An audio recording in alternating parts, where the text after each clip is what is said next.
Welcome to class. My name is Sandra Batakis, and I'll be the instructor to take you through this course.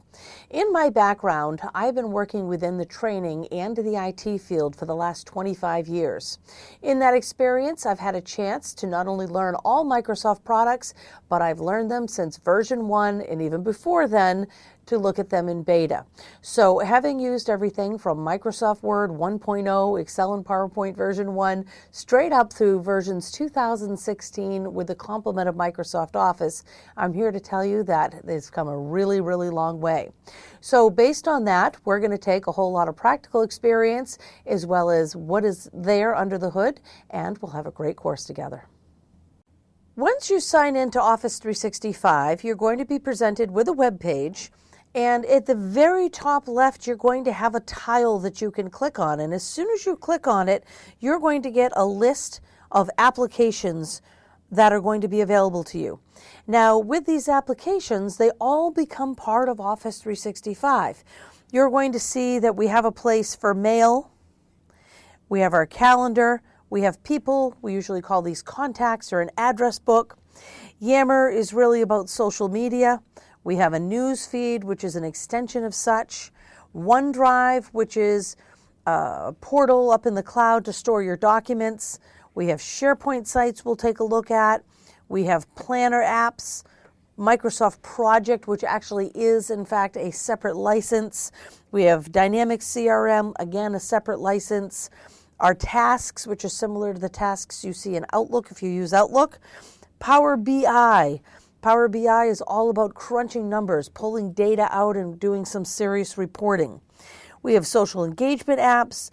Delve is a great one where we get a chance to click and see how we're collaborating with other people. We've got video. Think of that as the YouTube of Office 365 or the YouTube that's corporate wide, meaning anyone who's on that platform can use it.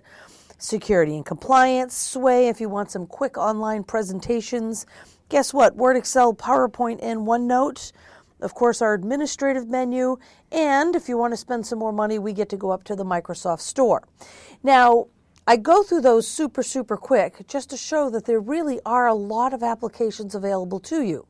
Some of them are actually going to be under a different license. So that's the part I really like to point out.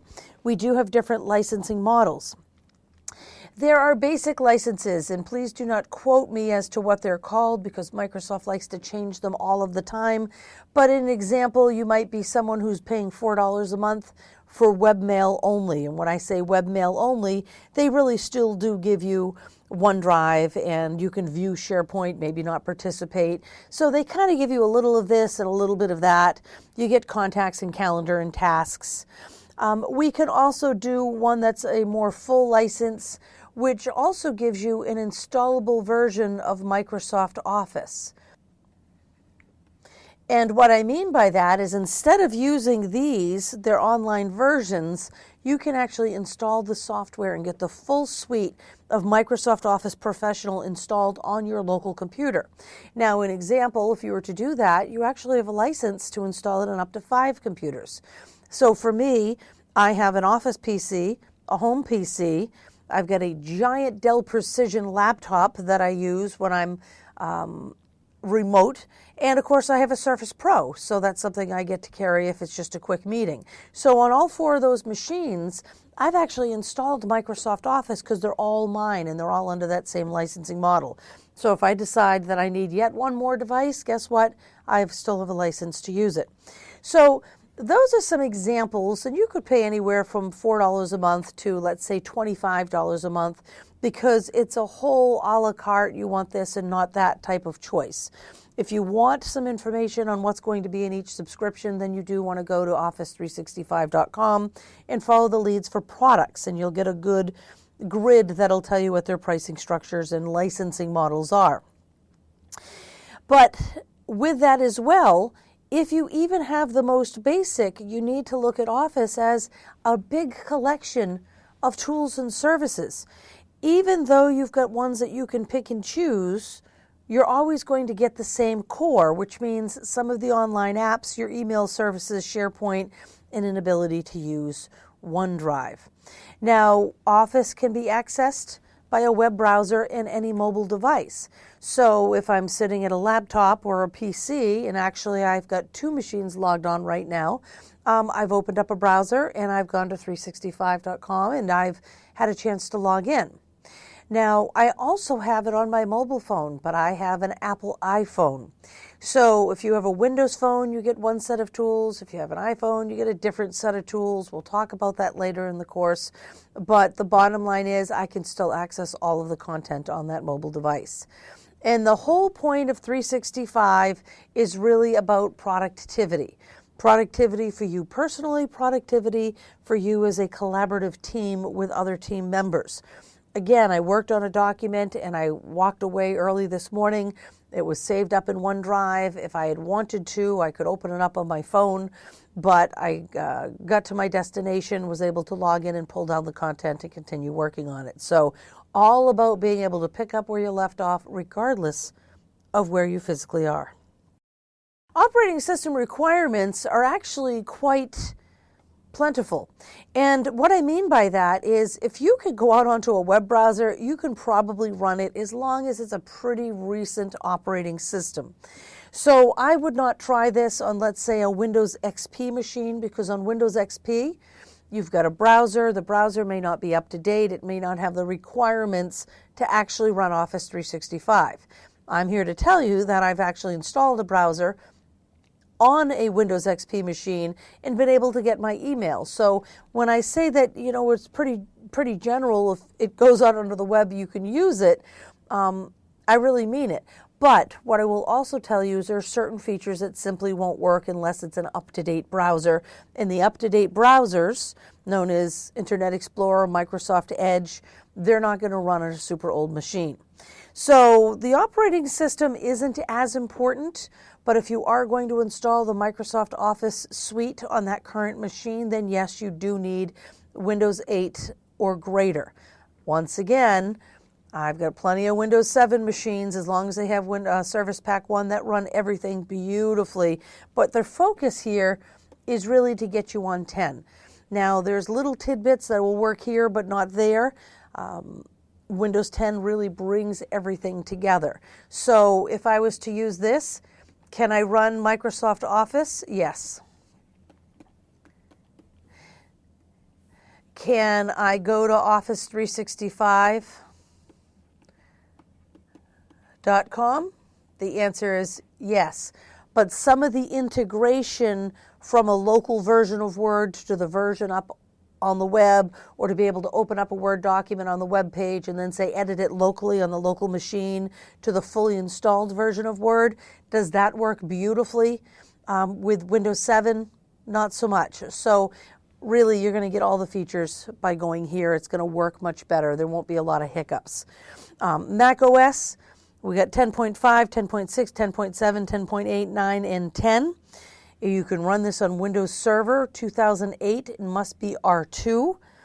And web browsers, we have Internet Explorer, Safari, Google, Mozilla. We also have Microsoft Edge that's out.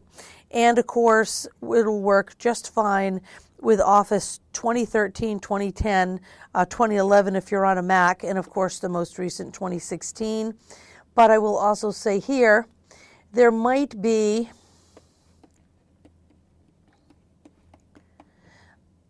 a second installation.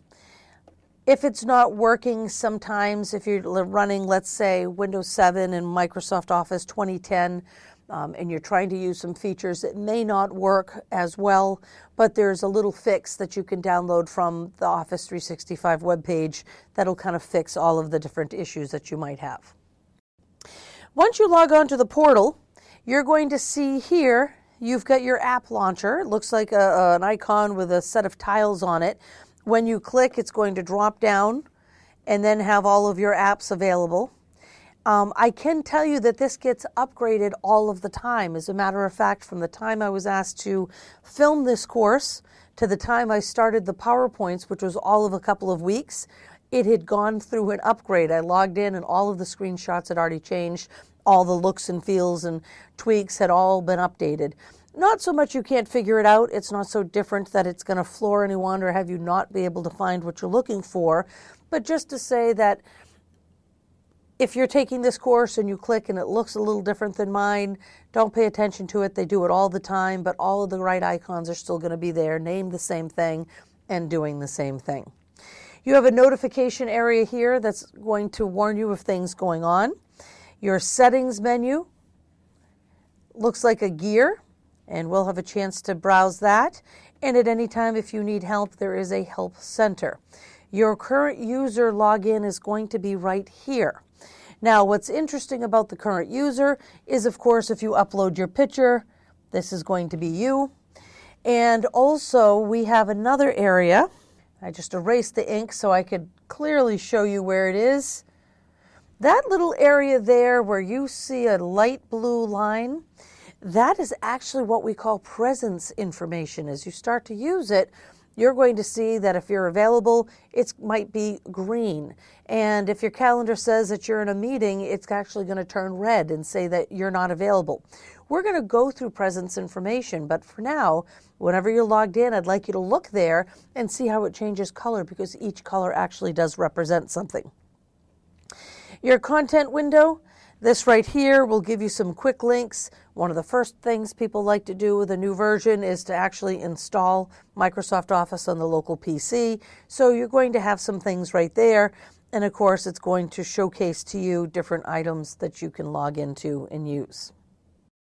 Microsoft SharePoint Online allows you to gain access to so many different, I'll call them websites. And I have to say that very carefully because they are technically a website. You're looking at them over the web, but we also tend to call them very specifically SharePoint sites. It's a technology that drives them. You have the My Site app, which is your personal website. You've got team sites. Now, a team site is something that you and anyone else in your organization could collaborate on, and you can create a lot of team sites. You can have intranet sites. Maybe departmental accounting is going to have one, purchasing will have another. Maybe you have training and IT who have their own intranet sites. And you also have extranet sites if you're trying to share information with customers. You can even use SharePoint to use a public website. In fact, for a great period of time, my website was done in SharePoint. Now, all of these different sites actually use the same model. And what I love about SharePoint is it takes building a website down to what I call the Microsoft Word level. You're adding different elements in. Yes, of course, it's going to have a little bit of training, but elements are added in little modules. So here I want a task list, and you insert a task list. Over here, I want a place to write a memo. Over here, I'd like a picture library or a document library. So you can actually compose a web page by putting in different sections, and each one of those sections are apps that you just insert onto the page. So we're not doing a lot of SharePoint development in this course, but you'll get a very quick overview of how easy it is to create a SharePoint page. And if it's something you think you're going to use, then I would recommend taking another SharePoint class and really learning all the neat things that are under there. In this demonstration, we're going to show you how to log into your Office 365 subscription. Now, you can follow a number of URLs in order to get to Office 365. I have seen officeonline.com, I've seen office365.com, I'm currently at products.office.com. My point is, all of them will ultimately lead you to the right place. So an example, if I go here to office365.com, which is what I always go to, you will see as soon as I hit enter, there's an immediate redirect somewhere else. And you'll find there's a lot of them. So don't worry about it if you're going to the same place, but by a different URL. I'm going to go here, and you'll see I'm already logged on as an administrator. So I'm going to go ahead and sign out, and that's how you can tell if you're already signed on. And notice it also tells you to close out all the browser windows, but it does do a refresh. Now, the reason I point this out is a lot of times when I'm working on 365, I jump back and forth between different logins because of what I do. And it's important to know that you have to make sure you're 100% signed out as one person. So I'm going to hit sign in. And let me go ahead and log in as this user.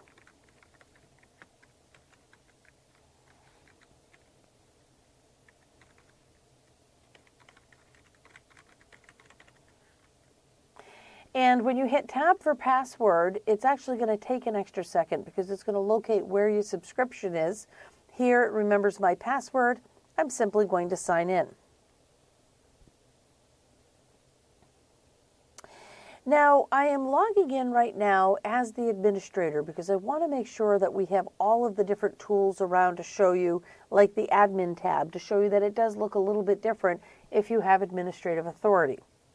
Now, as I navigate around, the first thing I have here is my app launcher. So when I give it a click, we're actually going to see all of these icons, but appearing in a different way. This is my home tab. I can look to see if there's any new apps that have been added to my subscription, or I can simply click on all to look at the combination of the two.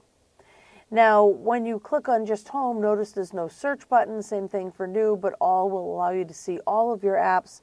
So if you knew that you were looking for calendar, even though we know that we could see it already in the list, you'll see as soon as I start typing, it'll find everything in the list with those characters. So this is going to be our quick way of accessing any application. So in example, if I wanted to go ahead and take a look at the files on OneDrive under my login, I'm going to click on OneDrive, and it's very simply going to bring me to OneDrive. Now, we haven't really talked about the different apps yet or visited them, so this is more about navigation than it is which app is doing what. I'd like to point out that as I chose an app, I've got my tiles here. It tells me I'm in Office 365, and here it tells me I'm in the OneDrive app. So that bar is going to always tell you where you are. If I was to click back here on Office 365, notice it brings me back to the home page. I'm going to go into one other app, like the Mail app, and I just want to show you that it's going to do the same thing. It's going to open up a new tab here in Mail. So we have our app launcher, we have Office 365, and notice it tells us we're in Outlook, which is our Mail app. Once again, I can go back to home just by clicking on that. We also have a notifications area. So right here, when I click on it, there's nothing new going on right now, but if there were notifications, it would let me know, maybe upcoming appointments. We have our settings menu. Now the settings menu you'll see here is theme, start page, password. All of these are how the admin wants to see it. So an example, if I wanted to change the theme, I'll give it a click and it does change it. And let me go ahead and save. And then you'll see here, start page. Well, if I was to log on as the admin, normally I would want to go somewhere other than email because that's not necessarily why I'm here. But you'll see we can do the home page, the admin center, or any of the others. I'm going to go ahead and say admin center, and I'm going to hit save. Because my role in this particular case leads me there more than it's going to go anywhere else. We can change your password, and we've got some other app settings here as well. If you ever want to access help, here our help menu is located to the top right. And here you'll see we have a current user, and the current user is telling you what your name is and what you're signed in as.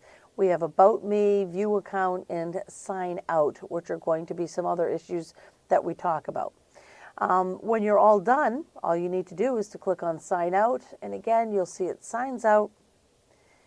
It's going to take a minute for them to sign you out, and then the page will refresh, and you'll be back here.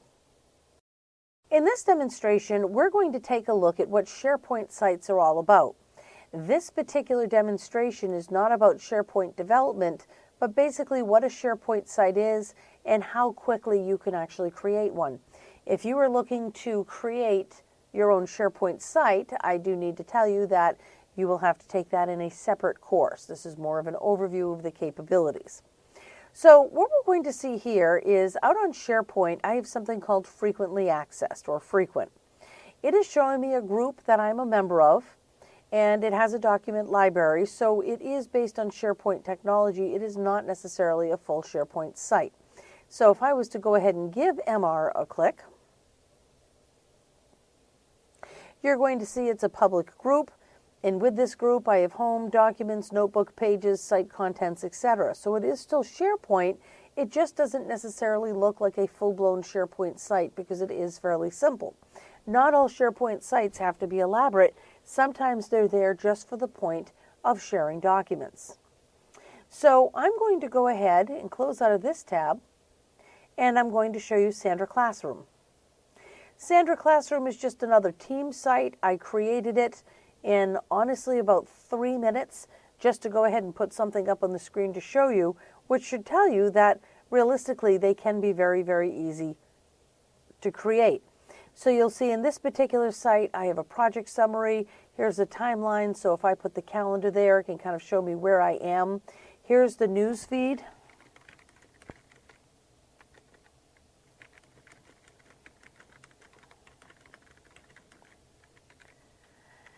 And anyone who's following me can go ahead and see what I've posted on the news feed. If this is a team site that's based on department or based on function or based on a project, the news feed could be just those who are part of that project. So you will see here, I've also put a document library up. This document library are just different documents that can be accessed by anybody who's on this SharePoint team site. The document libraries are not necessarily OneDrive. OneDrive is your personal documents. These are the documents that are specific to this website. Now, I'm just simply going to click on Page. I'm going to click on Edit. Again, not necessarily a full-blown license to SharePoint development, but to show you that if I did want to edit this page and add elements, it is as simple as saying Edit. We can do a picture from SharePoint, and notice I can just go find it based on a browsing screen. So I would have to have some here. I'm going to go ahead and hit cancel. I can add video and audio. I could add an Office 365 video from the videos. And of course I have app parts and web parts. So maybe what I want is to put in a calendar.